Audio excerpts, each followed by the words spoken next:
Hello hello hello, okay fine. अभी audio आ रहा है सबको? प्लीज एक बार वर्चुअलाइज स्ट्रीम वाले कंफर्म कीजिए। ओके, ये पहला वाला पोर्शन कट करना, यूट्यूब पे अपलोड करते हो शैलेंद्र, ठीक है। चल, सो शुरू करते हैं।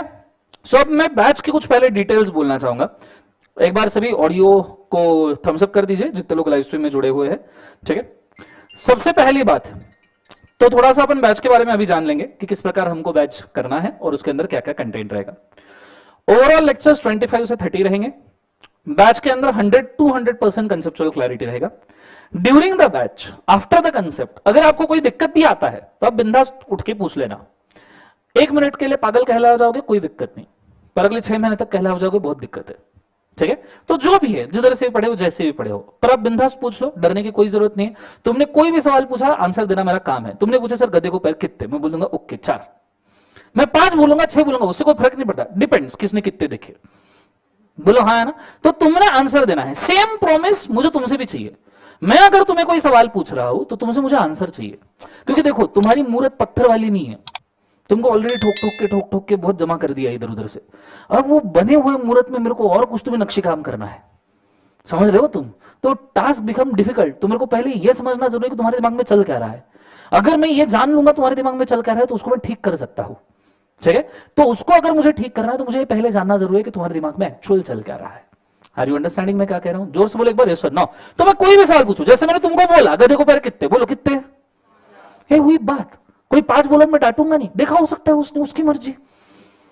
समझ में आ रहा है सबको? हाँ है ना, कोई प्रॉब्लम नहीं। अपने को 5 बोला, मेरा काम है ये प्रूव करना कि नहीं भाई 4 ही होता है। आर यू अंडरस्टैंडिंग मैं क्या कह रहा हूं? जोर से बोलो यस और नो। ये चीज को तुमने अच्छे से याद रखना। नाउ हम क्लास में आए हैं तो क्लास के कुछ रूल्स, जितने लोग ज्वाइन हो रहे हैं, ठीक है, वो अपने को मानना जरूरी है, क्योंकि उसके सिवा क्लास फंक्शन नहीं कर सकती। रूल नंबर 1, अपन 4:15 बजे शार्प शुरू करेंगे एवरीडे 4:15 को, क्योंकि इसके पहले जो आदमी लेक्चर लेता है वो टाइम पे छोड़ता नहीं है कभी। ठीक है, तो अपन शार्प 4:15 बजे, बहुत एक्सपीरियंस है मेरे को पिछले 5-6 साल का, 4:15 बजे शार्प अपन लेक्चर शुरू करेंगे। तुम्हारा काम ये बनता है इसके पहले के लेक्चर में 3:45 बजे से तुम चिल्लाना शुरू कर दो, छोड़ दो छोड़ दो, तो जाकर तुम 4 बजे छूटोगे। ठीक है, तुमको भी 15 मिनट का एक ब्रेक मिलेगा टू गेट रिफ्रेश्ड, और फिर अपन लॉ पढ़ना शुरू करेंगे। ठीक है, 4:15 बजे। 4:15 बजे अगर कोई लेट आता है तो थोड़ा सा 2 मिनट बाहर खड़े रहना, अगर आपको मेरी आवाज आ रही है तो, क्योंकि आने वाला तो शाहरुख खान होता है। लो मैं आ गया, सब उसी को देखते हैं, मुझे तो भूल ही जाते हैं। उसमें भी कोई लड़की रही तो हो गया काम, है ना?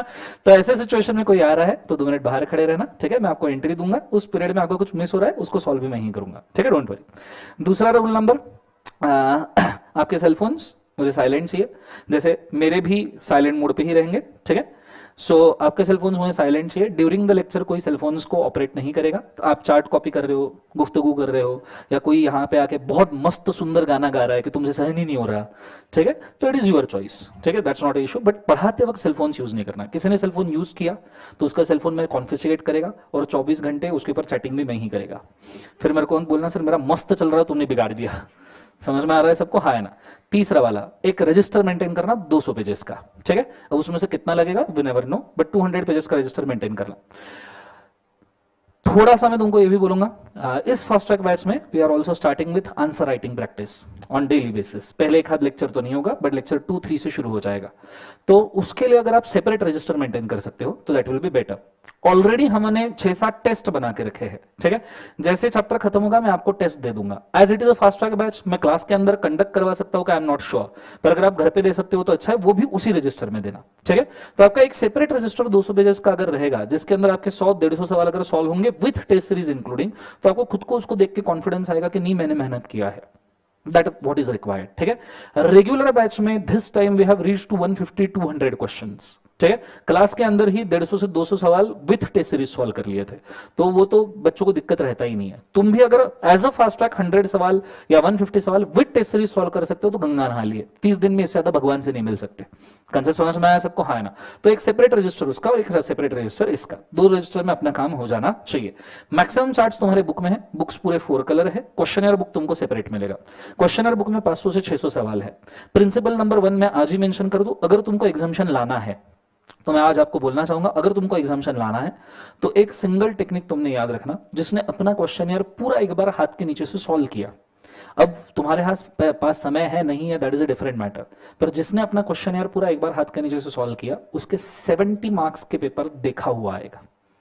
ठीक है, इंस्टीट्यूट के पास कोई नया कंटेंट नहीं है, लॉ एक ही है, 148 सेक्शन से, अदर लॉ में 4 ही एक्ट है। इंस्टीट्यूट कुछ नया नहीं पूछने वाला। तो अगर तुमने मेरा क्वेश्चन एक बार सॉल्व कर लिया, 70 मार्क्स का पेपर देखा हुआ आएगा। अब एग्जिस्टिंग किसी भी स्टूडेंट से पूछ सकते हो, they will give you the same reviews. ठीक है, पूरा क्लास एक ही चीज के ऊपर चल रहा है। पूरा क्लास मैं तुम्हें कितना अच्छे से पढ़ाऊंगा, कंसेप्चुअल क्लैरिटी क्या दूंगा, और बदले में तुम मुझे कितना आंसर राइटिंग दोगे।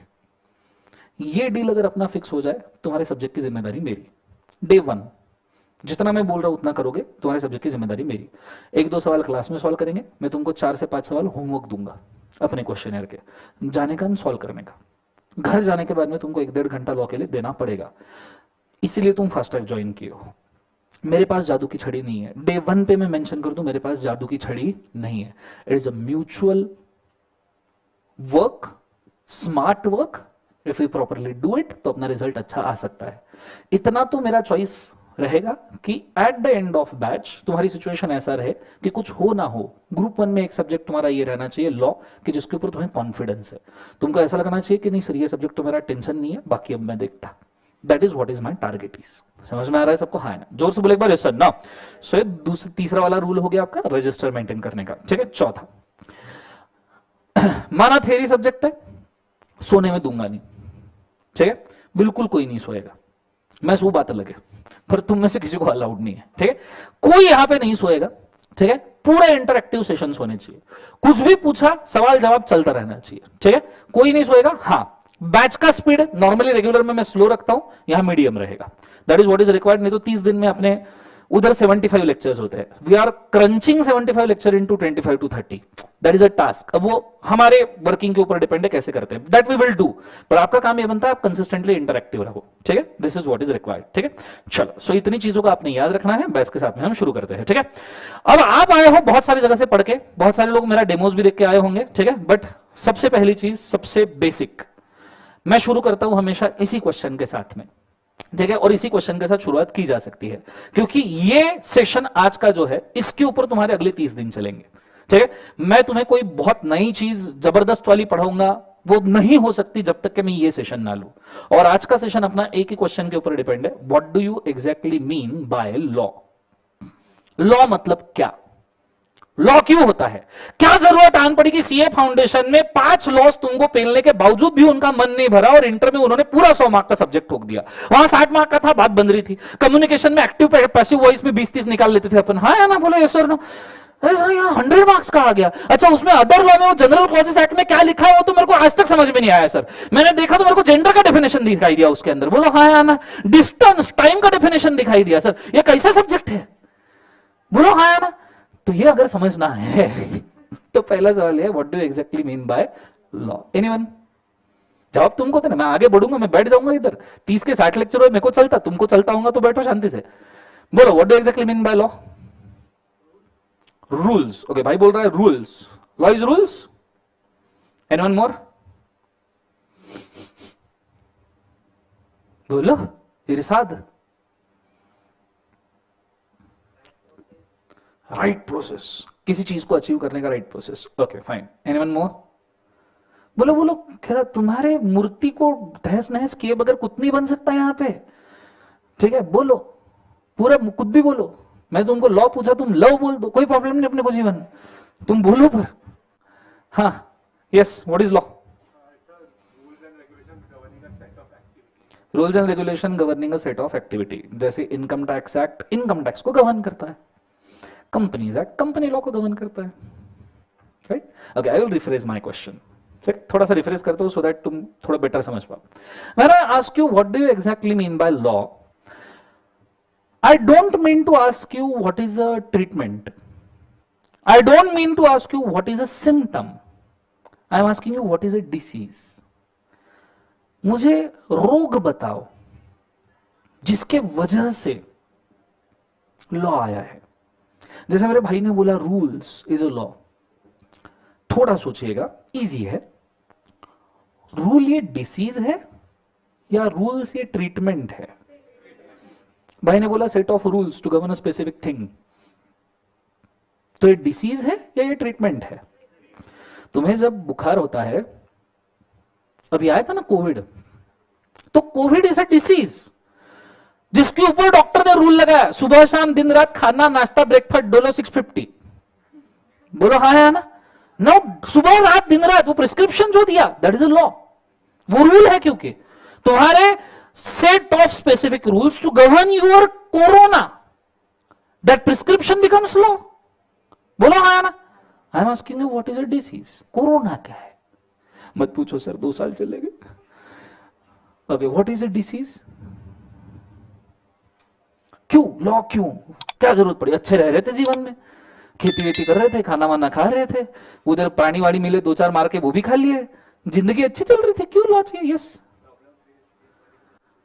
प्रॉब्लम फेस हुए इस वजह से लॉ बना। ओके, प्रॉब्लम्स फेस हुए, let's dig deep.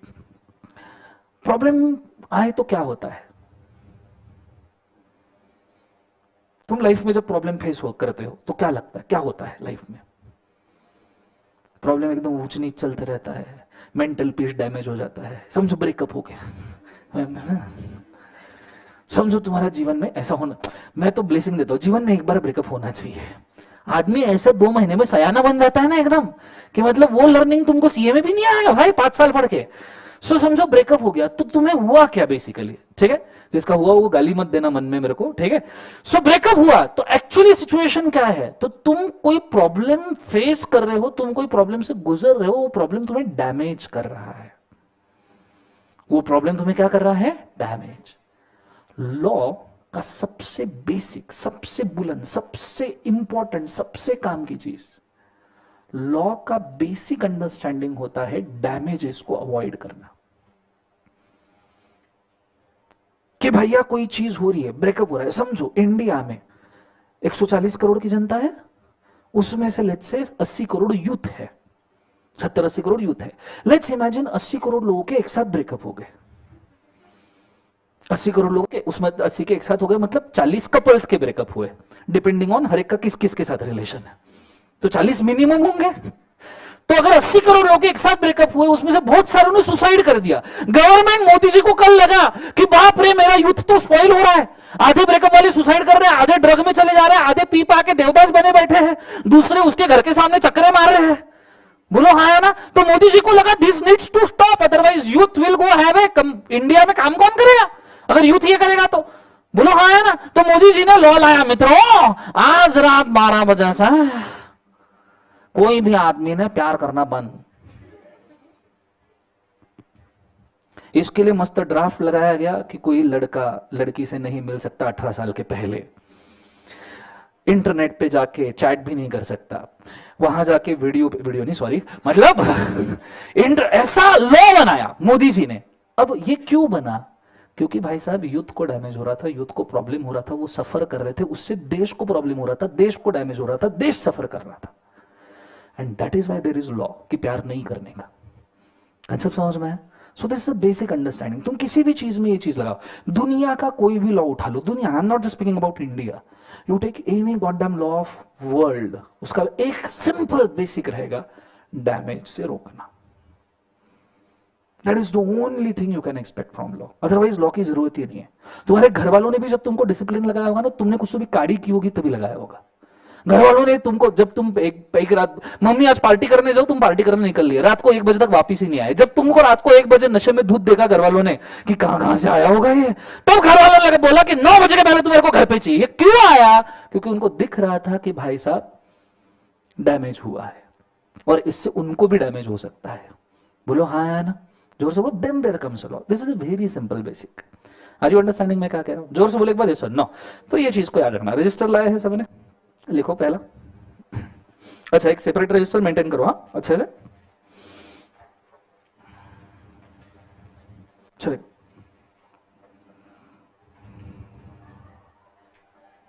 Yes, AC बंद करना है, ठंड लग रहा है, ठीक है, 2 मिनट देना मेरे को सिर्फ। ओके, सो सबसे पहला सेंटेंस लिखना, क्वेश्चन लिखना, what is law. Live stream में सबको समझ में आ रहा है? कृपया एक बार कंफर्म कीजिएगा गाइस। लाइव स्ट्रीम में सबको आइडिया आ रहा है? ये सीएमए वालों के लिए भी लेक्चर्स एप्लीकेबल है बेटा। सवाल है व्हाट इज लॉ, ठीक है, उसके अंदर लिखना law basically means the terms and conditions, law basically means the terms and conditions applied to the group of people. Law basically means the terms and conditions applied to group of people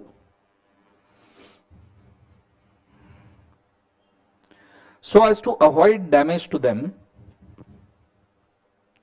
so as to avoid damage to them,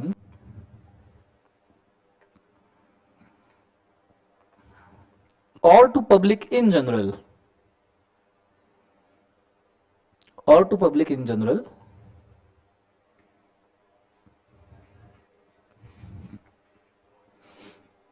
is called as law.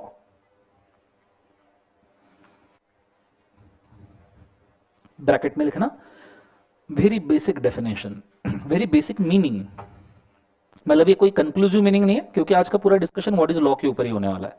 सो एक मैंने से brief देके रखा कि what you should understand as a law. ठीक है, यहां तक आइडिया क्लियर है मैं क्या कह रहा हूं. ओके, अब हम थोड़ा सा सिलेबस पे जाते हैं बिकॉज हमने लॉ देखा क्या है, अब हम जानते हैं कि हमको कितने लॉस पढ़ने. सिलेबस सबको पता है, as you're in fast track batch उतना तो मैं एटलीस्ट एक्सपेक्ट कर सकता हूं. बोलो हाँ या ना. Okay, so tell me syllabus में क्या क्या है. हमें सबसे पहले कितने मार्क्स का पेपर है?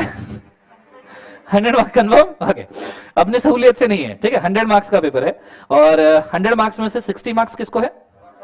कॉर्पोरेट लॉ को. एंड बचे हुए 40 मार्क्स अदर लॉज को. अदर लॉज में कितने टॉपिक है? 4. ठीक है. डे 1 मैं सिर्फ इतना नहीं चाहता कि तुम्हें सिलेबस बताऊं, but at the same time मैं ये भी चाहता हूं कि जब मैं बोल रहा हूं तो आपका प्रिपरेशन स्ट्रेटेजी भी यहीं पे क्लियर हो जाए. ठीक. सो बहुत अच्छे से ध्यान देना. ये चीज का मैं एक छोटा सा चार्ट आपको बना के देना चाहूंगा so you will understand it better. ठीक है. Are you ready guys?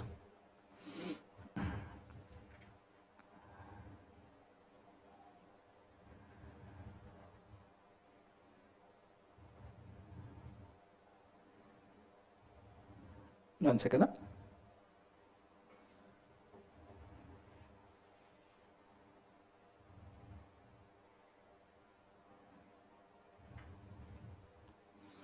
तो बहुत अच्छे से ध्यान दीजिएगा और मैं जो बोल रहा हूं वो चीज आपके बहुत काम में आनी चाहिए. ठीक है.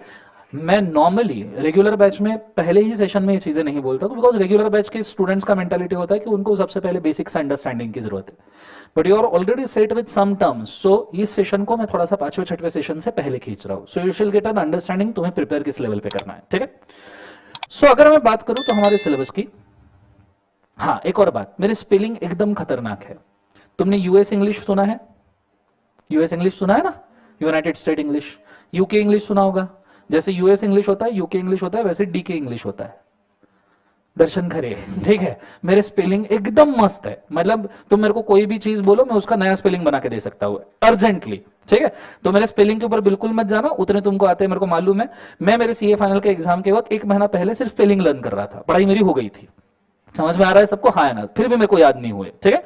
सो मैं कुछ भी लिखूं तो मान लेने का कि ये सही एकदम 100% सही है, तुमको जो झेपता है उसके हिसाब से लिखने का. ठीक है. ये क्यों बोला? क्योंकि मेरे को सिलेबस का स्पेलिंग याद नहीं आ रहा, इसलिए. आई गेस यही होना चाहिए.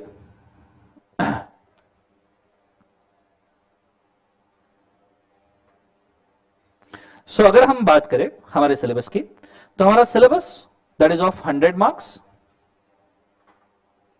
ये बेसिकली हम कितने पोर्शंस में डिवाइड करते हैं बच्चों? 2. लिखना नहीं है अभी, मेरा पूरा लिखना होने के बाद मैं आपको समय दूंगा. ठीक है. पहले प्रॉपर्ली अंडरस्टैंड कर लो वेयर वी आर गोइंग. ठीक है. क्योंकि मैं जब चार्ट वगैरह नॉर्मली कॉपी करता हूं तो इट इज क्वाइट दैट कि बाद में मैं उसमें से कुछ चीजें मिटाता हूं, कुछ जमा करता हूं आपके अंडरस्टैंडिंग के हिसाब से. तो just wait for it. So syllabus 100 marks का है. इसमें से पहला पोर्शन है 60 मार्क्स का एंड सेकंड पोर्शन है दैट इज 40 मार्क्स का. 60 मार्क्स का जो आपका पोर्शन है उसको कॉर्पोरेट लॉस कहा जाता है. कौन से लॉस बोलो एक बार? जो है corporate loss. Now please do understand, corporate law ये थोड़ा वाइडर टर्म है. Corporate law just does not mean companies act. Corporate law का मतलब जितने भी ऑर्गेनाइजेशन कॉर्पोरेट के स्ट्रक्चर में हो सकते हैं, कंपनीज के स्ट्रक्चर में हो सकते हैं, वो सब इसमें कवर्ड है. जैसे इसका एक पोर्शन तो कंपनीज एक्ट है ही जो आप पढ़ते हो. कंपनीज को मैं नॉर्मली सीओ करके लिखता हूं शॉर्ट में. सो कंपनीज एक्ट है ही जो आप पढ़ते हो 2013 का. पर इसका एक और पोर्शन है कॉर्पोरेट लॉ का, जैसे आपने सुना होगा SEBI, the security exchange board of India act 1992. This is also corporate law because SEBI listed companies को गवर्न करता है. जो स्टॉक मार्केट के ऊपर कंपनी लिस्ट होती है ना, जैसे बॉम्बे स्टॉक एक्सचेंज के ऊपर 5000 कंपनीज है, नेशनल स्टॉक एक्सचेंज के ऊपर 1500 से ज्यादा कंपनीज है, तो उनके लिए जो लॉ लगता है that is also corporate law क्योंकि ये कंपनी से रिलेटेड ही है. फिर अगर मैं बात करूं तो you can say banking regulation act, क्योंकि बैंकिंग कंपनीज भी कंपनीज ही है 1949 का, that is also corporate law. Concept समझ में आ रहा है, क्योंकि वो भी तो कंपनीज को गवर्न कर रहा है ना. Then you can also call it insurance act, क्योंकि वो भी इंश्योरेंस कंपनीज को गवर्न करता है. The insurance act that is 1938 वाला, और ऐसे और भी है. बट हमारा बेसिक जो अंडरस्टैंडिंग है, जैसे मैं इवन आपको बोलूं तो आपने जो फाउंडेशन में पढ़ा एलएलपी एक्ट 2008 वाला, LLP act that is also corporate law, because LLP is a body corporate. Limited liability partnership तुमने अगर पढ़ा होगा तो इट इज बॉडी कॉर्पोरेट, तो that is also corporate law. So corporate law तुम्हारा सिलेबस का जो नाम है कॉर्पोरेट एंड अदर लॉज, तो कॉर्पोरेट लॉ का मतलब इतने सारे लॉज होते हैं. अब इतने सारे तो हमारे सिलेबस में नहीं है. हमारे सिलेबस में इसमें से सिर्फ एक आता है, वो कौन सा है बोले एक बार, जो है companies act. Now any one of you whether can tell me कि कंपनीज एक्ट में टोटल सेक्शंस कितने हैं, क्योंकि एंड चैप्टर्स कितने हैं, क्योंकि हमें यह समझना पड़ेगा कि क्या पूरा कंपनीज एक्ट हमें एप्लीकेबल है या कुछ पोर्शन हमें एप्लीकेबल है, और कितना एप्लीकेबल है, और छोड़ा तो कितना छोड़ दिया. क्योंकि कभी ना कभी तो पढ़ना पड़ेगा. तुम बनने जा रहे हो सीए, तुम्हें अगर बेसिक कंपनीज का ही अंडरस्टैंडिंग नहीं है तो तुम कहां से जानोगे कि क्या करना है. So can you tell me how many sections are there रफली कंपनीज एक्ट में. चलो बहुत बढ़िया, that is a very accurate answer. आपको टोटल नंबर ऑफ सेक्शंस जो है वो है 470. ठीक है. How many chapters are they divided into. There are 29 chapters. कितने चैप्टर्स है बोले एक बार, 29. कुछ चैप्टर पैदा होने के पहले ही मर गए, ठीक है, क्योंकि वो इंप्लीमेंट कर ही नहीं पाया डिपार्टमेंट, जैसे इंडस्ट्रियल कंपनीज का चैप्टर वगैरह, तो वो भी मिला के 29 है. ठीक है. एक दो प्लस माइनस होंगे, वो टाइम टू टाइम अमेंडमेंट के हिसाब से होते हैं.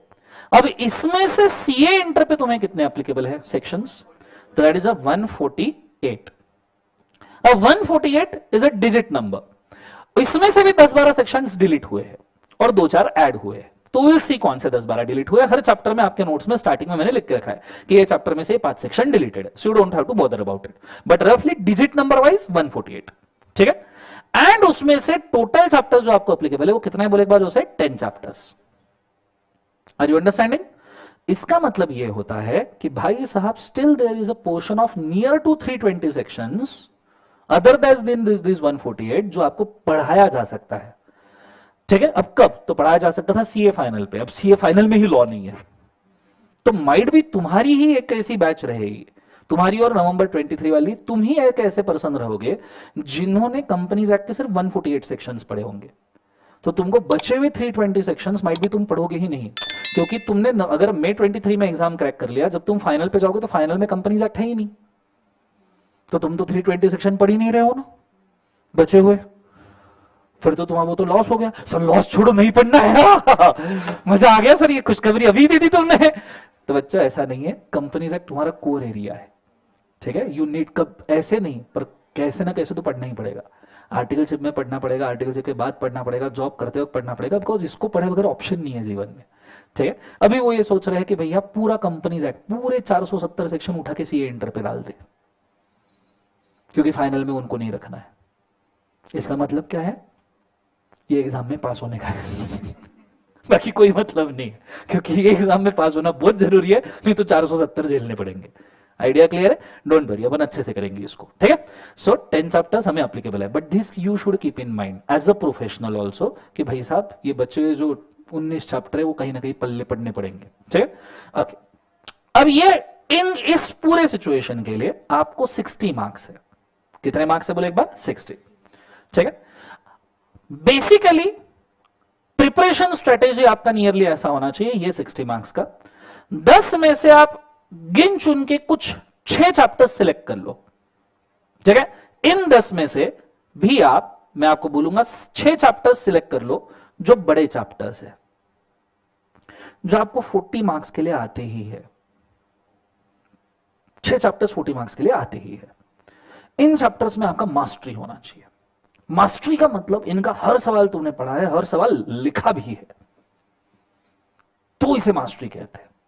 लैंग्वेज मास्टरी किसको कहते हैं, ऐसा कब कहते हैं तुमको इंग्लिश पूरा अच्छे से आता है, जब तुम उसको बोल भी सकते हो और लिख भी सकते हो, उसे मास्टरी कहते हैं. तो हम इसको मास्टरी कह रहे हैं, लॉ का मास्टरी. अगर आपको ये 6 सब्जेक्ट्स का 6 चैप्टर का मास्टरी चाहिए तो इसमें आपको 40 मार्क, ये 40 में से आपको 35 मिलने ही चाहिए. अगर आपका मास्टरी है तो ये 40 में से 35 आपके होनी चाहिए. ठीक है. ये प्रिपरेशन का सिंपल स्ट्रेटेजी है. ये 40 में से 35 चाहिए ही चाहिए. बचे कितने, 20 मार्क. चलो 20 में से हमको 7-8 भी मिले, तो भी हम पास है। मतलब सिर्फ कंपनी लॉ के बेसिस पे भी पास हुआ जा सकता है, if you do it very appropriately, plan करके। समझ में आ रहा है मैं क्या कह रहा हूं? जोर से बोलो, यस और नो। सो इसमें से आपने 7-8 मार्क्स भी ला लिए तो आपका काम हो गया ना, 35 + 7 8 पासिंग निकल गया। पर इस क्लास में तुम पासिंग के लिए नहीं हो, ठीक है? बचे हुए 40 और है ना,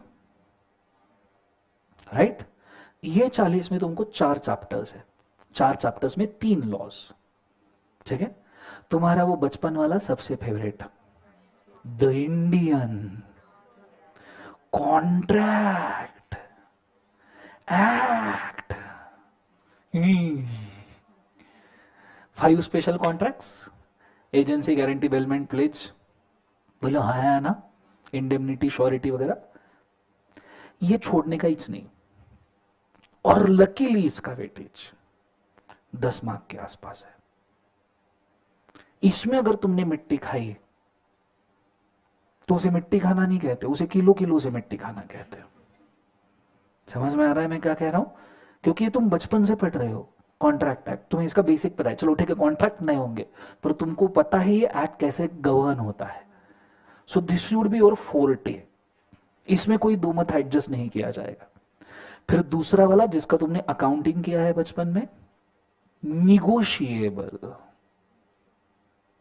इंस्ट्रूमेंट्स एक्ट। एक्चुअली पर्सनली मुझे पूछो तो ये लॉ आउटडेटेड है, क्योंकि तुमको पढ़ाया जाता है bill of exchange, promissory note. तुमने तुम्हारी जिंदगी में देखा कभी bill of exchange, promissory note? तुम्हारे छोड़ो, मैंने मेरी जिंदगी में कभी नहीं देखा। समझ आ रहा है तुम्हें? चेक देखा होगा, चलो ठीक है, उतने प्रोविजन प्रैक्टिकल है वो रखनी चाहिए, तो अभी भी bill of exchange promissory note पे ले जा रही है, तो प्रैक्टिकली इम्प्रैक्टिकल लॉ है, ठीक है? पर इसका वेटेज बहुत तगड़ा है। प्रॉब्लम वो है 15 मार्क्स, तो इसको भी बहुत तगड़े लेवल से करना पड़ेगा। कुछ ऐसे टॉपिक है जिसके ऊपर सवाल आता ही है, cheque, holder in due course, dishonour, इसके खास खास बोल दूंगा, वही उसी में से आएगा, ठीक है? वो ये 15 में से अपन इसमें ज्यादा टारगेट नहीं करेंगे, अपन 10 मार्क। इधर कॉन्ट्रैक्ट के मेरे को पूरे 10 चाहिए, याद रखना, नहीं मिले तुम्हारा पेपर मैं लेके चल जाऊंगा, याद रखना जीवन में, ठीक है? ये इस पे कोई दो मत नहीं हो सकता। समझ में आ रहा है? वो साउथ इंडियन मूवी में होता है ना, एक आता छोटा मोटा सा विलन जिसको हीरो एक कान के नीचे बजा के भगा देता है, इट इज लाइक दैट। इससे झगड़ने का नहीं है, इसको कान के नीचे बजाने का, गायब, ठीक है? थर्ड वाला, द जनरल क्लॉजेस एक्ट।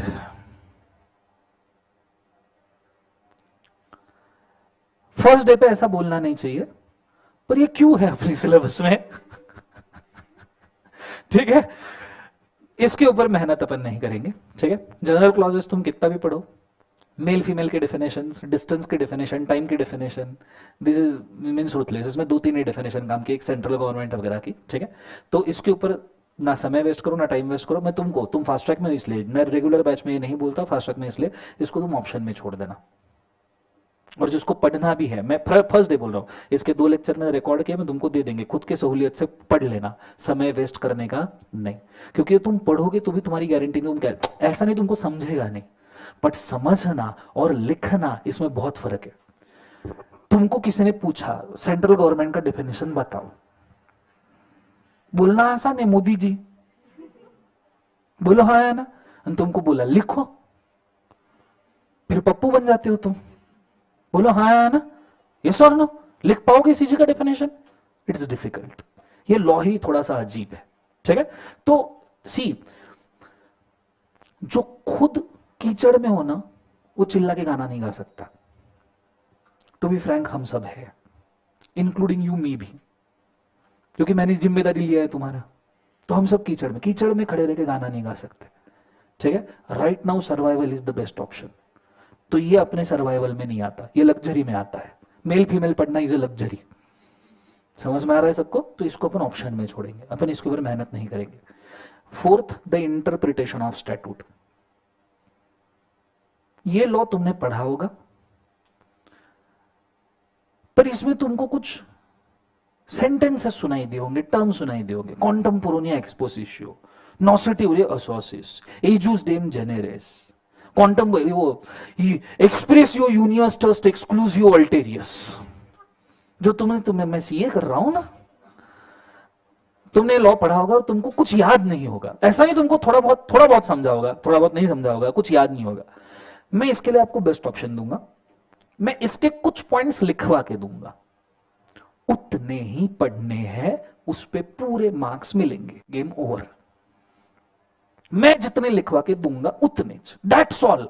ना तुमको समझने में दिक्कत होगी, ना तुमको पढ़ने में दिक्कत होगी, सिर्फ मैं जितने बोलूंगा उतने करने के, आंखें बंद करने का, दिमाग नहीं लगाने का, और जाके वो एग्जाम में लिखने का। तुमने उतना क्या, मार्क्स की जिम्मेदारी मेरी। कंसेप्ट समझ में आया? टेस्टेड वेरीफाइड ओके फॉर्मूला है। क्योंकि तुम इसको मॉड्यूल से पढ़ने जाओगे तो दूसरे दिन मॉड्यूल उठा के फेंक दोगे, तीसरे दिन मेरे को भी उठा के फेंक दोगे लेक्चर के साथ, कि क्या पढ़ा रहा करके। तो मैंने जितना बोला उतना। समझ में आया पक्का? तो ये अपन लॉ पूरा करेंगे अच्छे से। तुम्हारा लग अच्छा रहा, 8 से 12 मार्क का नियरली इस लॉ का वेटेज है, और इसमें पूरे आ सकते हैं तुम। सरप्राइजिंगली मैं तुम्हें बोलना चाहूंगा, this is the only one law out of और 4 जिसके ऊपर 100 आउट ऑफ 100 मार्क्स मिल सकते हैं। इंटरप्रिटेशन, क्योंकि ये लॉ नहीं है, interpretation of statute is a topic, ठीक है, जिसके पॉइंट डिफाइंड है, ठीक है। बचे हुए 3 तो लॉज है जिसमें वेरिएबिलिटी आ सकती है, इंटरप्रिटेशन आ सकती है, इसमें कुछ टॉपिक का नाम ही इंटरप्रिटेशन है। समझ में आया? तो देयर इज नो वेरिएबिलिटी। तो तुम जितना पढ़ा उतना लिख लिया, बात खत्म हो गई। सब समझ में आया मैं क्या कह रहा हूं? If you do like this, अगर तुमने यहां पे 40 मार्क निकाले कंपनीज एक्ट में, जो हमको करने ही है, तो यहां 40 में से तुमको सिर्फ 20 चाहिए एग्जामिशन के लिए। ये एक स्ट्रेटेजी है कि कंपनीज एक्ट के 6 चैप्टर्स, अदर लॉ के 3 चैप्टर्स, 7 चैप्टर्स में गेम ओवर।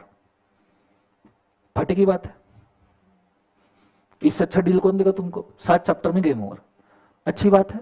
एक और स्ट्रेटेजी है, अदर लॉ पूरा घोट डालो, इंक्लूडिंग जनरल क्लॉजेस एक्ट, जो मैं प्रेफर नहीं करता, ठीक है, क्योंकि तुम जनरल क्लॉजेस कर लो, कभी कोई फायदा नहीं है, सच उतने ही मार्क मिलेंगे, गारंटी नहीं। अदर लॉ पूरा 40 मार्क का घोट डालो, उसमें से 35 आने चाहिए। कंपनीज एक्ट तुमको बैठे बैठे 15 तो दे ही देगा, 60 में से 15 नहीं आएंगे, एग्रीगेट तो निकल ही गया। ये दूसरा स्ट्रेटेजी है, बट दूसरा स्ट्रेटेजी रिस्की है। स्ट्रेटेजी 1, कंपनीज एक्ट के 6 चैप्टर, अदर लॉ के 3 चैप्टर्स, 7 चैप्टर्स में game over. Are you understanding this very clearly? ये 7 चैप्टर में मुझे कोई दिक्कत नहीं चाहिए। मैं डे 1 तुम्हें बोल रहा हूं, ये 7 तुमने कर लिए, एग्जामिनेशन पहुंचने के बहुत अच्छे चांसेस है, बहुत अच्छे। मैं पासिंग की बात ही नहीं कर रहा, ठीक है। Shoot for the moon, land up in the stars, simple as that.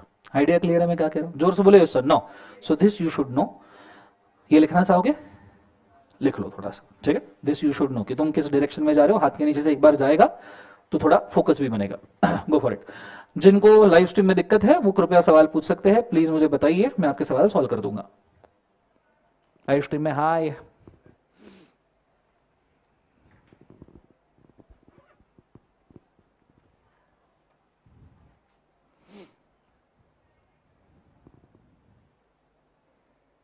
अच्छा एक छोटा सा नोटिस है, मंडे है आज, मंडे के लेक्चर्स आपके थोड़े से शॉर्ट रहेंगे स्पेसिफिकली, ठीक है। आज का लेक्चर जैसे आपका 5:30 तक ही रहेगा, सिर्फ मंडे का। रीजन ये है कि मंडे को we have some process at our home, पूजा वगैरह रहता है 6 बजे, so I have to rush on the Mondays only, ठीक है। बाकी टाइम आपका उल्टा एक्स्ट्रा ले लिया जाएगा, ठीक है।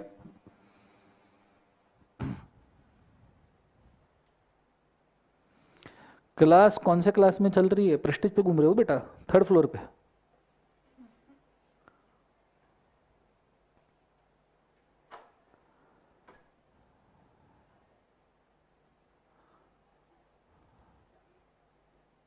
आ जाओ बेटा, अंदर आ जाओ।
ओके सर, मेरी थोड़ी इंग्लिश में दिक्कत है। सेम ईयर बेटा, सेम पिंच, कोई बहुत बड़ी बात नहीं है, सॉल्व हो जाएगा। आप सिर्फ आंसर राइटिंग के ऊपर फोकस कीजिए, it will be the same.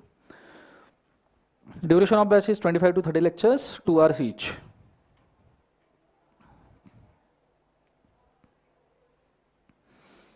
Let's end till January बेटा। शुभम, शुभम मोरे, जनवरी एंड तक नोटिफिकेशन आएगा तो उस वक्त हम आपको गाइड कर देंगे।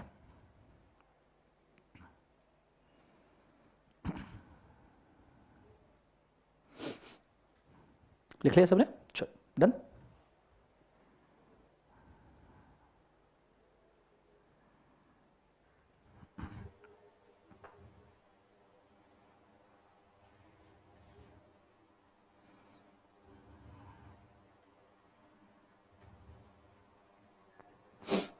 हो गया सबका?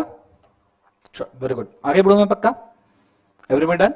ओके, नाउ प्लीज फोकस, ध्यान दीजिएगा बहुत अच्छे तरीके से। अब ये तो मैंने आपको मेंशन कर दिया आपका बेसिक स्ट्रेटेजी क्या होना चाहिए, किस प्रकार हमको आगे बढ़ना है एक्सेट्रा, ठीक है। नाउ व्हाट इज लॉ हमारा हो गया, हमारा सिलेबस क्या है ये हो गया।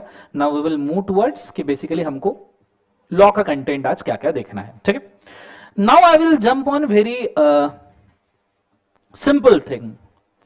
बाकी सब तो चीजें ठीक है, बट आज मैं आपको पूछना चाहूंगा एक बहुत काम की चीज जो आपको पता होनी चाहिए, और वो ये है कि इंडिया में लॉ किस प्रकार पास किया जाता है। डू यू नो इंडिया में लॉ कैसे पास होता है? Anyone? Sir parliament, yes good, और draft is made, then it's passed in the parliament, right? Okay. How many types of categories of laws are there in India? कभी ये entertain किया है सवाल, कितने कैटेगरीज के लॉ इंडिया में होते हैं? अच्छा एक मस्त सवाल पूछता हूं, कौन सा कोर्स कर रहे हैं अपन? सीए कर रहे हैं, राइट? जो लोग सीए में भी कर रहे होंगे कुछ, बट फिलहाल सीए इसलिए क्योंकि it's relevant. Institute of chartered accountants of India act, year है 1949। एवरीवन नोज दिस, 1949 ईयर है। हमें इंडिपेंडेंस कब मिला?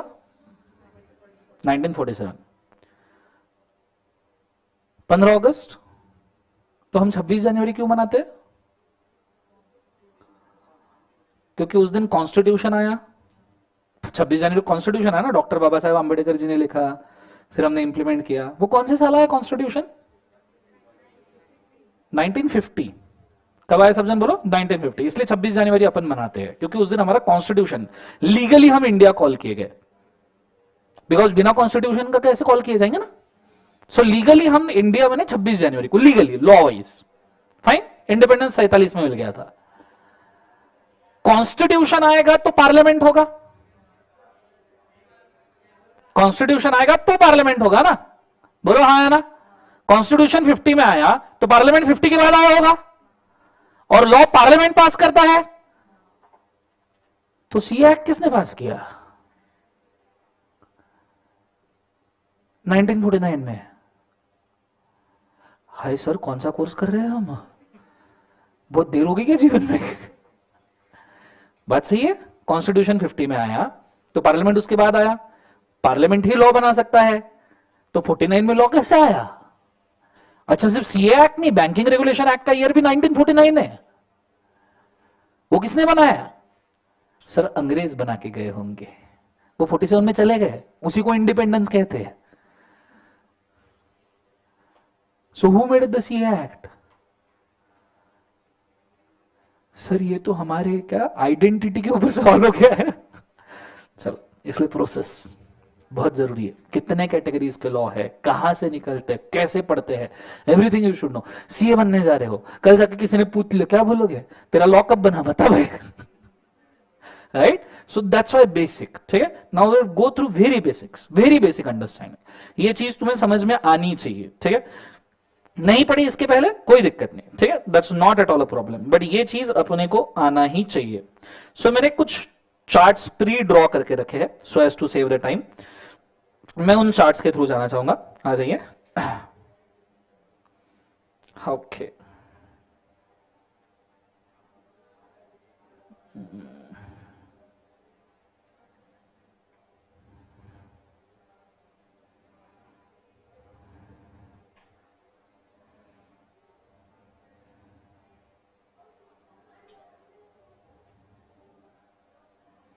इस कंपनी लॉ, मुझे 1 मिनट देना सिर्फ जुड़ने के लिए।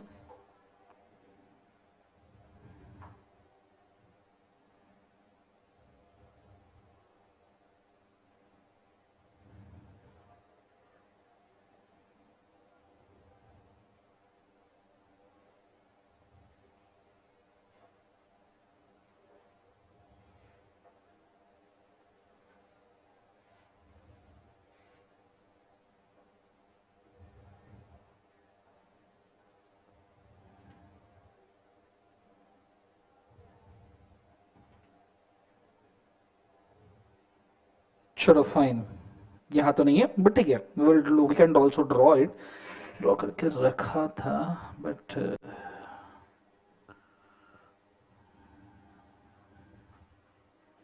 चलो fine, let's draw it itself, ठीक है, टेंशन ही नहीं रहेगा। सो सबसे पहले तो आपको यह समझ में आना चाहिए कि इंडिया में लॉ कैसे बनते हैं, उसके लिए कितने कैटेगरीज के लॉ है, बहुत अच्छे से ध्यान देना, ठीक है। This is totally content oriented, बहुत काम की चीजें पता चलेगी। अगर आपको यह समझना है कि what is a process to pass the law,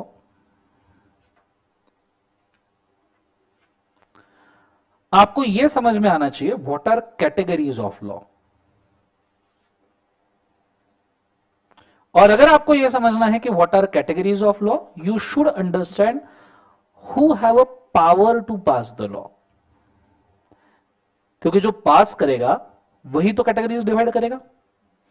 so has a power to pass the law, ये तीनों सवाल एक दूसरे से जुड़े हैं, you can not separate them, हाँ, you can not separate them, तुमको तीनों सवाल एक साथ ही एंटरटेन करने पड़ेंगे। A process to pass the law, categories of law and who have power to pass the law, ठीक है। तो बहुत अच्छे से ध्यान देना।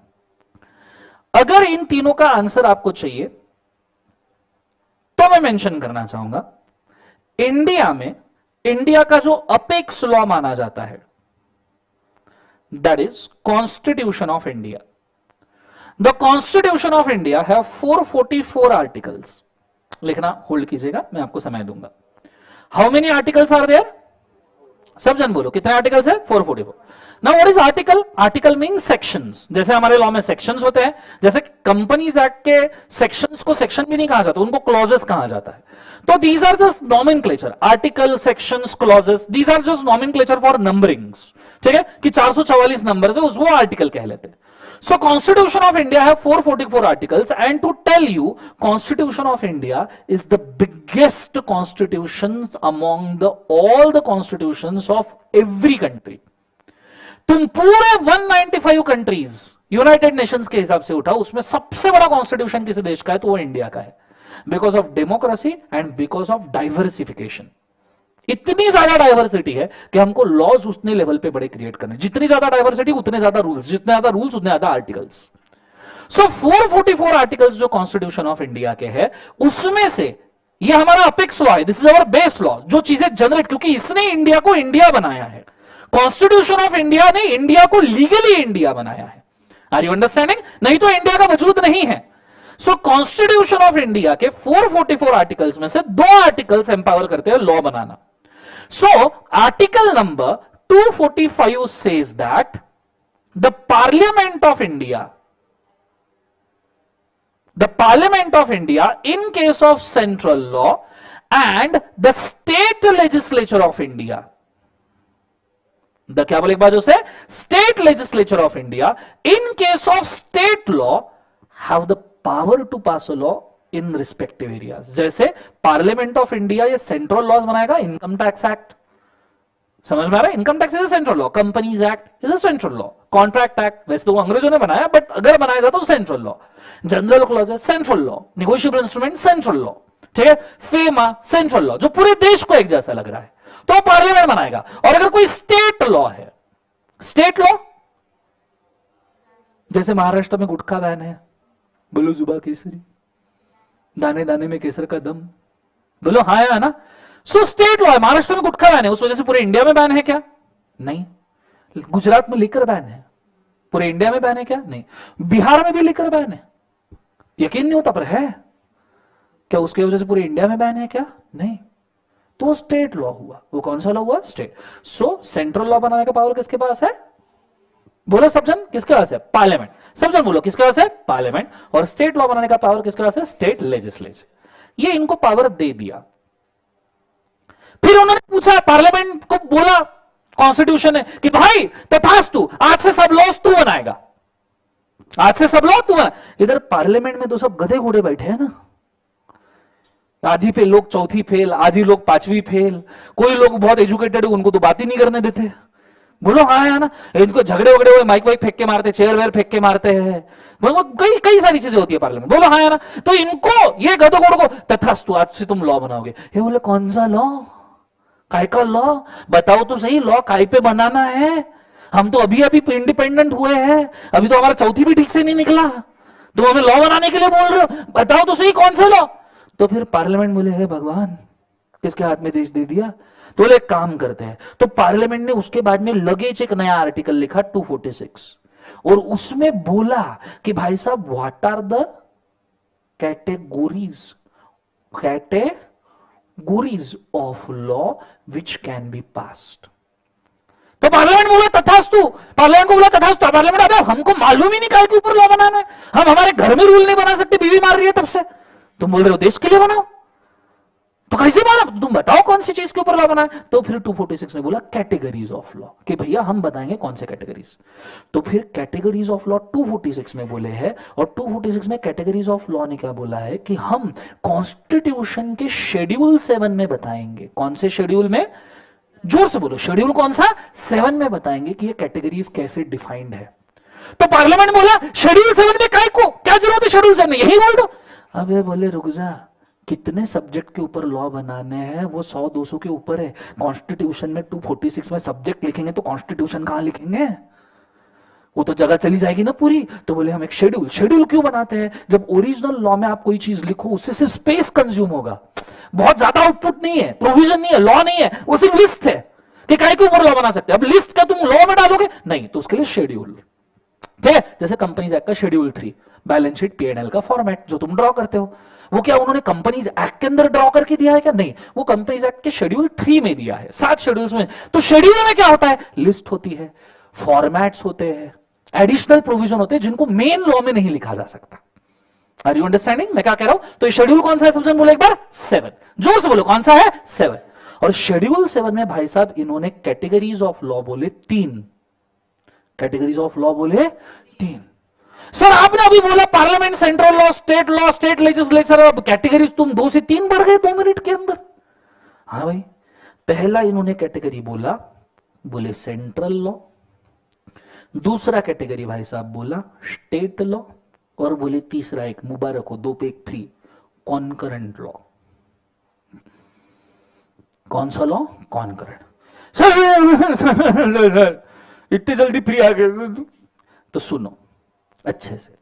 Example, central law income tax act 1961, central law companies act 2013, काफी एग्जाम्पल और दू, काफी सेंट्रल लॉ समझ में आ रहे, पूरे इंडिया को लगेगा, और एग्जाम्पल दू 2-3, foreign exchange management act FEMA, central law 1999, तुम्हारा निगोशिएबल इंस्ट्रूमेंट सेंट्रल लॉ, सब सेंट्रल लॉ मालूम है सबको। सर स्टेट लॉ, गुटखा, बोलो जुबा केसरी, महाराष्ट्र में बैन है, बोलो हाँ है ना, दाने दाने में केसर का दम, इतना केसर है कि कभी रिलेटिव घर पे आए तो खीर में विमल, समझ में आ रहा है सबको। रिलेटिव मतलब कौन पता है ना, वही जो सवाल पूछते कौन से कॉलेज से सीए कर रहा है, बोलो हाँ है ना, ऐसा ना। सो महाराष्ट्र स्टेट में क्या बैन है, बोलो एक बार, गुटखा, बोलो जुबा केसरी, बोलो, अरे बोलो जुबा के, कैसे लोग पब्लिक को जीवन में, तुम खाना नहीं एक्शन, बोलो जुबा केसरी, बोलो, ये हुई बात। तो गुटखा, महाराष्ट्र में क्या बंद है, बोलो एक बार और से, गुटखा। गुजरात में क्या बंद है, liquor is ban in Gujarat, this is state law. इसके एडिशन में कोऑपरेटिव सोसाइटीज के जो लॉ होते हैं, आप फ्लैट स्कीम में रह रहे होंगे तो आपके फ्लैट स्कीम का एक कोऑपरेटिव सोसाइटी का नाम होगा, समझ में आ रहा है, वो स्पेसिफिक स्टेट का कोऑपरेटिव सोसाइटी है। आर यू अंडरस्टैंडिंग मैं क्या कह रहा हूं, जोर से बोलो sir no, these are single state. Sir ये कॉन्करेंट क्या है, पढ़ रहे हो तुम, इसको पढ़ा भी होगा तुमने, पता नहीं होगा, GST, good night sweet dream take care, GST, goods and service tax 2017, is a concurrent law. नहीं नहीं नहीं सर नहीं, सेंट्रल समझ में आया, देश को लगता है, स्टेट समझ में आया, राज्य को लगता है, ये क्या है नया? होटल खाना खाए हो, होटल का बिल आया है 2.5% CGST 2.5% SGST, मतलब सेंट्रल भी रूल बना रहा है, स्टेट भी, तो कॉन्करेंट में दोनों मार रहे, पहले अलग अलग मार रहे, अब दोनों मिलके मार। कंसेप्ट समझ में आ रहा है? दैट इज कौन सा लॉ बोले एक बार? कॉन्करेंट। Are you understanding? पक्का समझ में आ रहा है कैटेगरीज? अब अगर हम बात करें तो कहीं ना कहीं ये लिखा हुआ होना चाहिए। अरे बोलो ना हाँ या ना, तो देख ही लो। बैच फास्ट ट्रैक हुआ तो क्या हुआ? कंटेंट तो नॉर्मल रहेगा ना। So I will show you the list of the laws जो हम नॉर्मली कवर करते हैं, ठीक है? इसमें कहा गया व्हाट इज लॉ बेसिक्स, हाँ this is actual schedule 7 to constitution of India, ठीक है? शेड्यूल 7 टू क्या को बोले एक बार? Constitution of India. उसके अंदर आप सबसे पहला लिस्ट देख रहे हो, कौन सा लिस्ट है? Union list. इसको सेंट्रल लॉ कहा जाता है। यूनियन लिस्ट मतलब कौन सा लिस्ट? Central law. और आप देखना इसके अंदर सब्जेक्ट्स कितने हैं, मतलब टॉपिक्स कितने जिसके ऊपर आप लॉ बना सकते हो। अच्छा मुझे एक बात बताओ, सबसे पहले क्या जरूरी होना चाहिए लॉ बनाते वक्त? डैमेज नहीं होना चाहिए, मतलब सेफ्टी। Safety is prime. तो एडवांटेज मिले ना मिले, बेनिफिट मिले ना मिले, बात की बात, बट सेफ्टी पहले होना चाहिए।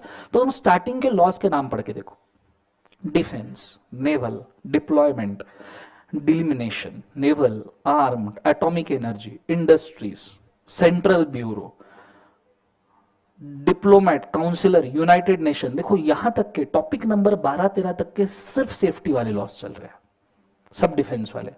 अब वो बात करेंगे बेनिफिट की, मतलब आपको क्या क्या वो दे सकता है, गवर्नमेंट आपको क्या क्या दे सकता है।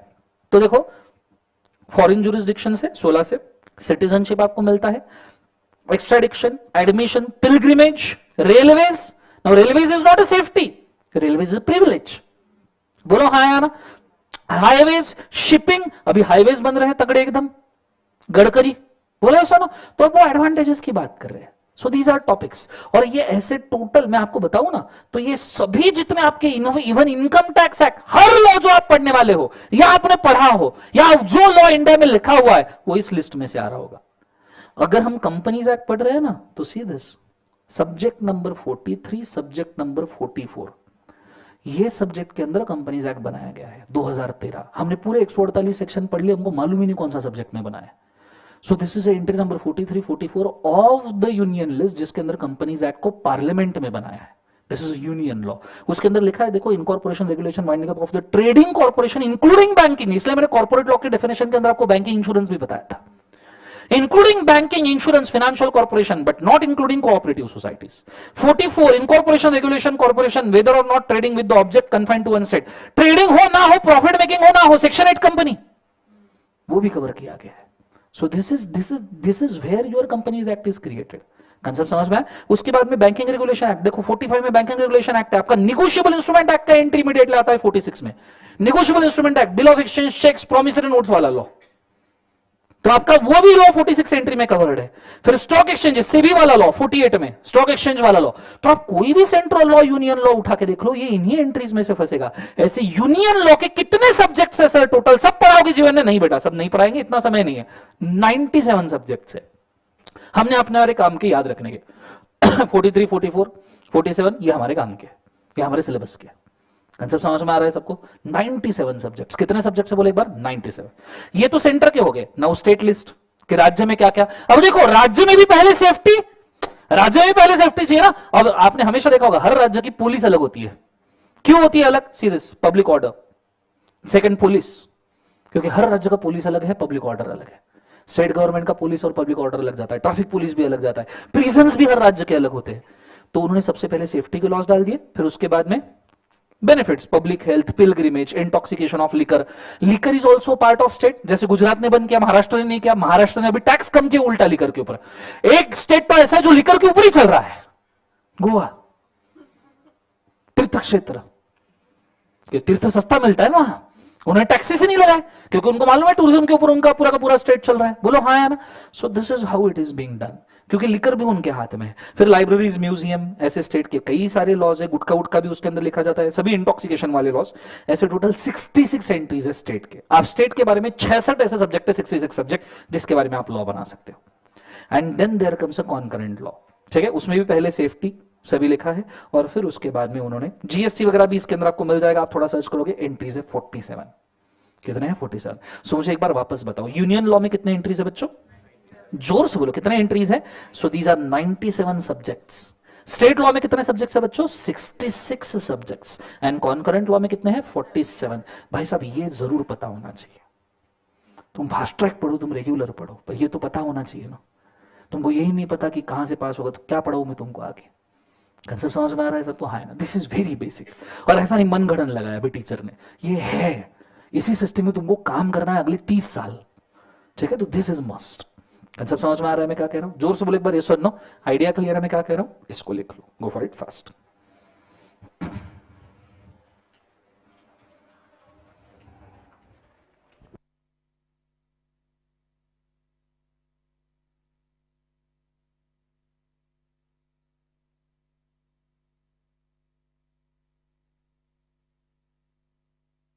ये सेशन नवंबर अटेम्प्ट के लिए भी वर्क करेगा बेटा अदिति?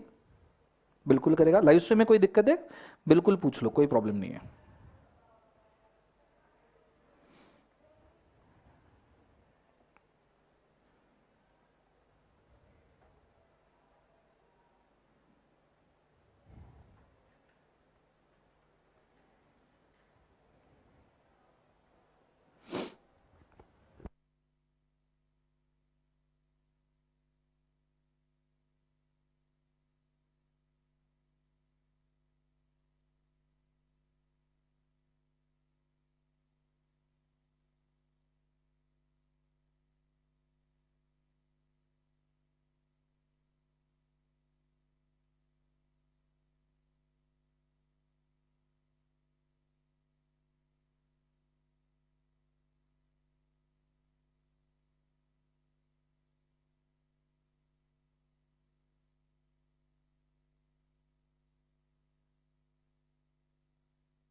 चलो, सबका लिखना हो गया?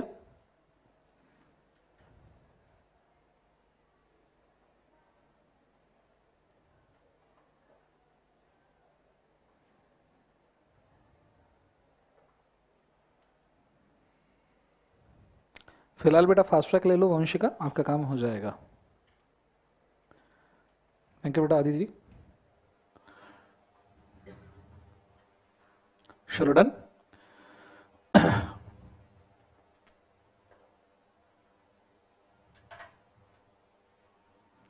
लिखना हो गया सबका? चलो बहुत बढ़िया, उसके नीचे नोट डालना।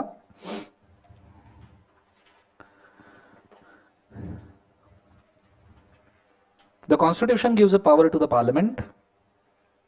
The Constitution gives a power to the Parliament and a state legislature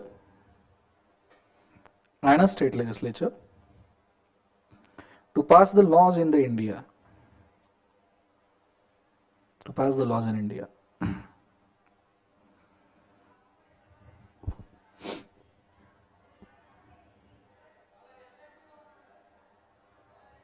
Full stop.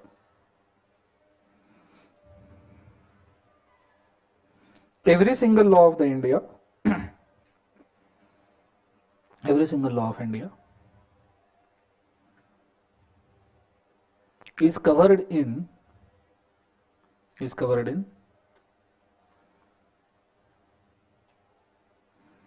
any one of above three categories. Any one of the above three categories.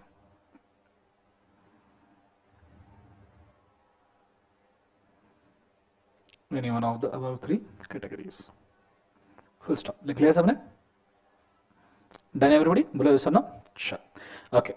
So अब उसमें भी हमको सवाल का जवाब नहीं मिला है कि फिर institute of chartered accountants of India 1949 किसने पास किया?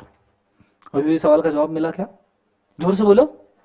इसका आंसर आपको कल मिलेगा with the pass of process of passing the law. आज सस्पेंस में ही रहो, ठीक है? चलेगा. आज हम काफी करते हैं because this is today's lecture only short because of Monday, ठीक है? कल हम वापस से 4:15 बजे मिलेंगे. कल का लेक्चर रेगुलर टाइम पे आपका शुरू भी होगा और खत्म भी होगा. Only Monday is the exception, ठीक है? चलो आज के लिए काफी करते हैं. Solve for today. Have a nice day. Thank you. बोलो अच्छा.